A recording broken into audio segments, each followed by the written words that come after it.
Today on Seattle Refined, amateur detectives flock to a northwest town to solve a shocking crime. Guesses are almost never right.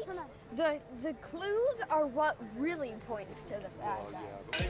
Then, it's a Seattle tradition that just gets better with age. The food is great, and it's like stepping back into time. It hasn't changed at all in 40 years. Refined makes a reservation at the International District's oldest Chinese restaurant. Plus, the after-ski bash that is legendary. People will lean their skis up against the patio and stumble in and stumble out as well. Refined goes on party patrol in Whistler. Seattle Refined starts now. Hey everybody, welcome to Seattle Refined. I'm Garth Swanson. It's no mystery why we love living here in Seattle. We have great food, great theater, great shopping, and we're just a ferry ride away from amazing island adventures. And speaking of mysteries, it's also no puzzler why fans of whodunits head to the stunning community of Langley each year for a weekend of clues, corpses, and crimes. This is Mystery Weekend. It's one of our very favorite events. We have been doing this for 33 years. Last year we had over 2,000, and this year we anticipate a lot more than that. So what exactly is Langley Mystery Weekend? It's a giant interactive clue game. So you will go around and try to solve the crime yourself. And we have a coroner's report, so you take that into consideration, all the clues that you gather, and there's 39 different clues, and you just put it all together and figure out who the bad guy is. Guesses are almost never right. The clues are what really points to the bad guy. And we have a police crime area. We detail it out, and you get a newspaper, and there's all kinds of clues. The suspects are wandering around town. You never know. They could be here at any area, and you ask them questions and see if you think they did it. You can help solve the crime. This year's story swirls around Bigfoot sightings near Langley and a clash between Bigfoot hunters and conservationists known as Bigfoot Friends. I'm founder of the Bigfoot Friends, the BFFs.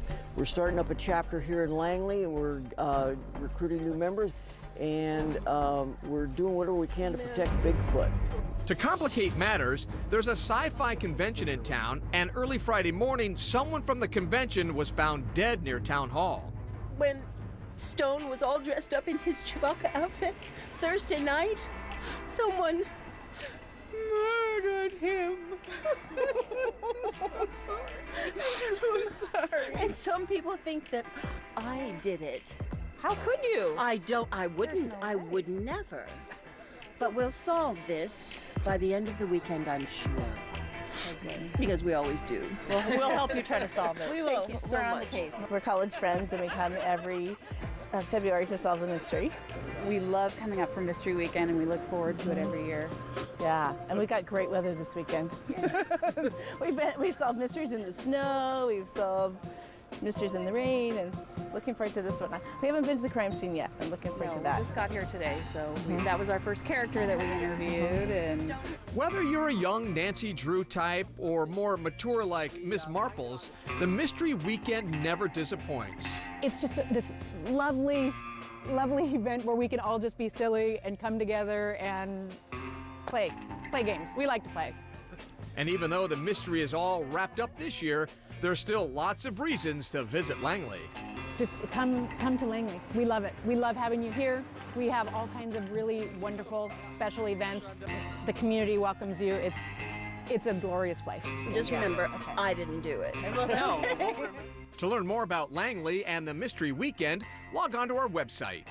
A hop, skip, and a jump to one of the Puget Sound's other islands will help you discover some of the best Thai food around.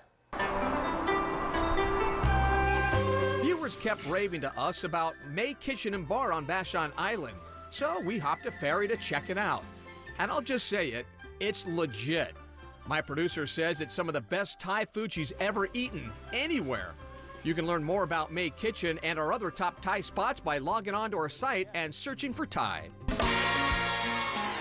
You don't have to leave the city to enjoy some amazing south-of-the-border inspired breakfasts. From breakfast burritos to morning tacos, our refined team has tracked down the best Mexican breakfasts in the city. I'm getting hungry just looking at these photos. Check out the mouth-watering gallery on our website. Seattle's International District has changed dramatically over the years, but no matter how much progress changes the culturally rich community, one restaurant is permanently frozen in time. It's called Tai Tung, and it's the neighborhood's oldest remaining Chinese restaurant, still going strong after 80 years.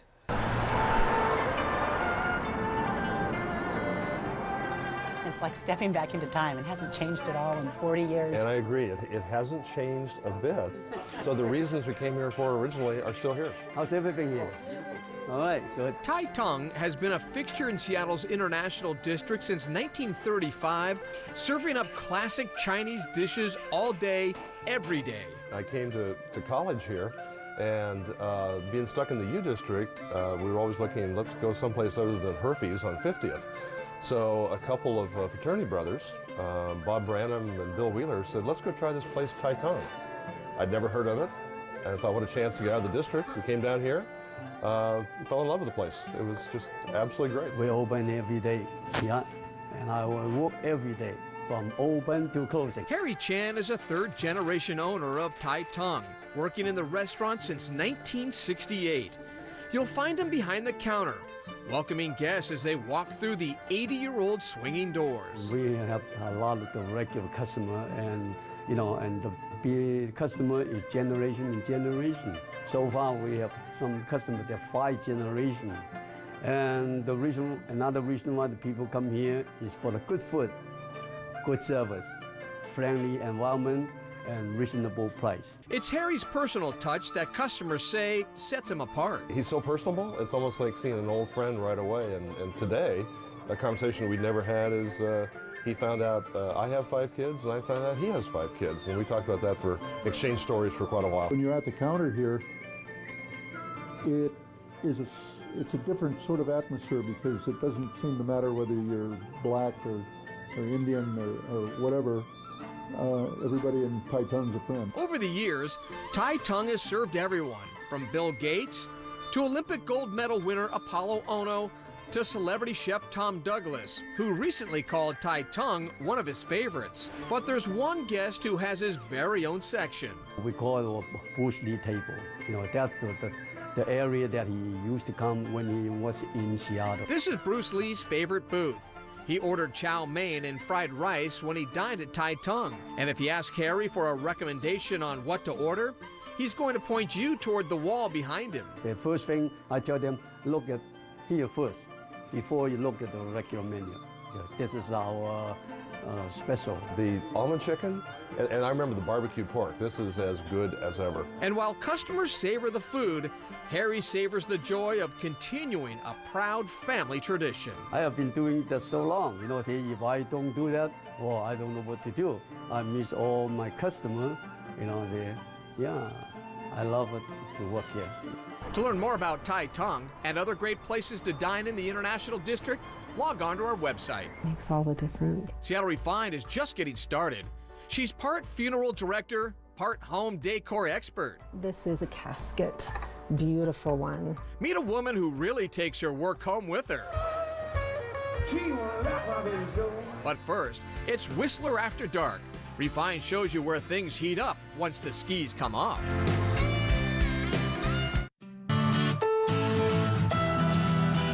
Welcome back to Refined. I'm Gard Swanson. March is traditionally one of the best times to hit the slopes in the Northwest, and there's no more gorgeous place to ski and snowboard than the luxurious resort town of Whistler, BC. But the real fun happens after the skiing is done for the day. Refined's Carrie Brandenburg found the top spots in town. Après-ski, French for after skiing. It's basically an excuse to kick back and have a drink or 3 after a long day on the mountain. And no one parties harder than the Longhorn Saloon. Right at the base of Whistler Mountain, you can ski right down to the patio. And there's people dancing with their ski boots on the table on these fire pits. That's one of the things that drew me to work here, was just the fact that we were the main après, the full party. It was here or nowhere. I wanted to be a part of it and amongst it, and this is the place to be. The Longhorn Patio sells the most draft beer in North America, and something else that people can't resist. The legendary Bulldog. Oh. Everything's legendary here. I love it. It is it's a double margarita with a Corona upside down inside. And it is a slushy drink. It is massive, but it is so much fun. We knew about it. Yeah, we know about it. It's a patio favorite on a winter day for après. Once you see one person with them, everyone wants one. 3 drinks in one, it's a fast way to a good time. Legendary Locals Night, legendary Bulldog, so we're just sticking with the theme of the legendary Longhorn Saloon. Right next door is another après-ski favorite, the Dublin Gate. It's crazy in here at après-ski. Absolutely. You know, the Excalibur gondola is just outside the front door, so people will lean their skis up against the patio and stumble in and stumble out as well. The place is Irish to the core. A lot of the woodwork and the stained glass and mirrors that you see around actually came from Ireland. The bar was put in a container and shipped out here and then rebuilt. So we're a great venue for live music, really great food for a pub, and perfect pints. They aren't joking. They take Guinness pours very seriously. Like that? There you go. Perfect. That is perfect. It's like a snow-capped mountain. But one of the best après-ski spots may be in the Upper Village at the base of Blackcomb Mountain. It's a very casual environment, but really we focus a lot on top-notch products and great Fairmont service. Don't judge this upscale book by its cover. The Fairmont Chateau Whistler Hotel is home to the Mallard Lounge, the perfect place to let loose after a day of skiing. You can ski down right next to the place, to the lounge. And I think nowhere in Whistler you'll find just as much space. It's like a giant living room. You have a fireplace, fire pits outside, so many couches. So this is the place when you're on the chairlift, you see people like coming in and out of, and you're kind of jealous of them, but you can be one of those people actually. You can probably hear the music from the chairlift. There's music all the time from 3 to 5 every day. So you come in and it's already a party. Party aside, the food and cocktails are worth it. From families to couples to groups of people, just everyone's welcome. Just remember, when you come to Whistler, don't forget to après-ski. To see more stories from Refine's Whistler adventure, log on to our website. Coming up on Refined, the secret's out. A big announcement for Northwest music lovers is next.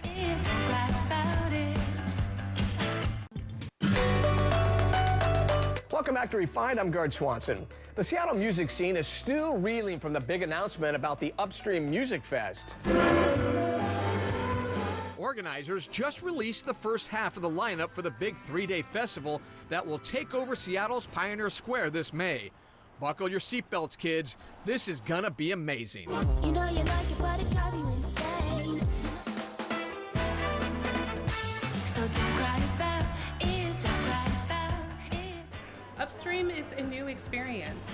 Melly Darby and Jeff Fetting may have the most exciting and most daunting jobs in Seattle, overseeing the launch of the first ever Upstream Festival. If you were to take a snapshot of Seattle's music industry or music culture from above, you would see a very, very diverse range of genres. We spent a lot of time trying to come up with, different genres and artists and, find emerging artists, because that's our mission, is to support emerging artists that were really kind of in the now for the Pacific Northwest. The festival will take place in venues large and small around Pioneer Square, like Central Tavern, where we met up with Upstream for the big announcement. Today we announced basically the first half of our lineup. And it perfectly reflects the eclectic sound of the region. Everything from EDM to hip hop to jazz fusion to soul to metal to punk rock. So, who's coming?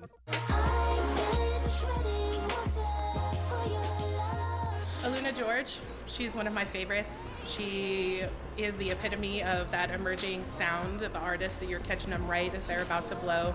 She's been a lot of fun to watch. My mind waits behind the music. Shabazz Palaces, who of course, Ishmael Butler, who's got a long history in Seattle with just African music. Shabazz Palaces is one of Seattle's most critically acclaimed groups, featuring Ishmael Butler, who first made a name for himself as 1/3 of the jazz-inspired 90s hip-hop group, Diggable Planets. But I'm cool like that. I'm cool like that. I'm cool like that. Really, really excited about having those guys on board. They're personal heroes of mine. So hear me out.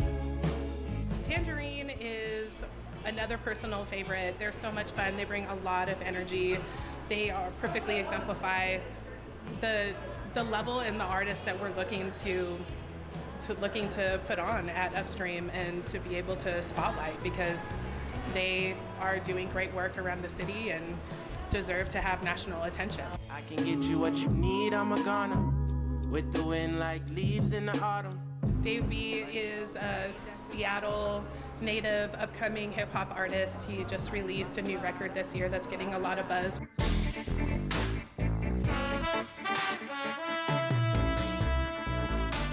Starkey Puppy just won a Grammy for Best Contemporary Instrumental Album, which is super exciting. Jazz fusion, really, really huge band. Cannot wait to see those guys. Those are just a few of the hundreds of acts that'll take over Pioneer Square this May.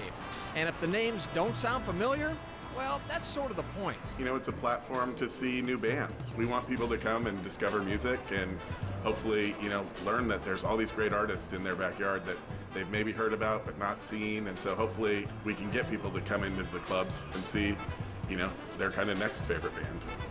Keep it tuned right here to Refine for more Upstream announcements, and for more ticket and festival information, log on to seattlerefine.com/upstream. We'll be right back, but first, our Tech Tango App of the Week. If you want to spice up your social media graphics, but feel like you don't have the design skills, I've got a free app that will make you look like a pro in no time. With Adobe Spark Post, you can create stunning graphics for social media in a flash. Choose a template for inspiration and style. Change any of the design elements, such as background image, text, and color palette. Try different formats just by tapping. Add animation for extra pop. Share the post on social media or save it as an image. This is an easy and powerful tool for quickly creating posts for anything from wedding announcements to marketing graphics. This free app is available on iOS and on the web. I'm Francie Black. For more information, visit techtangotoday.com. Welcome back to Refined. I'm Gard Swanson, and I can honestly say I love my job. And I'll admit sometimes I take my work home with me, and I know I'm not alone. But some jobs are a little bit easier to bring home than others. I love my job. Some people love going to work. Wendy Green is one of them. And the planning guide, I know there are some funeral directors that go through it. Wendy is a family service counselor at a Salt Lake City area funeral home. Her job is to help people during one of the most difficult and challenging times of their lives. It makes all the difference. A time when they have to bury a loved one.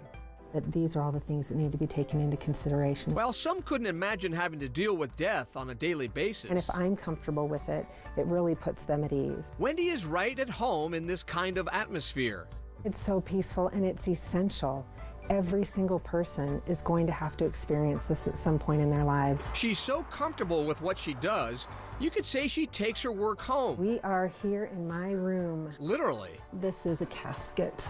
Beautiful one. In a room filled with normal bedroom dressers, Wendy has actually turned a real casket into a bookshelf. It holds a lot of books. While some may be freaked out by this, Wendy looks at this as a reminder of how precious life is. It's a peaceful feeling. It reminds me that life can be short and needs to be appreciated. And that's something I like to be reminded of every day. It kind of helps put things into perspective. And that's not the end of it. This is the top and bottom of a coffin. Wendy uses coffin ends for a headboard. And underneath her bed, underneath I have 2 caskets that are the supports for the bed. 2 caskets used as a bed frame.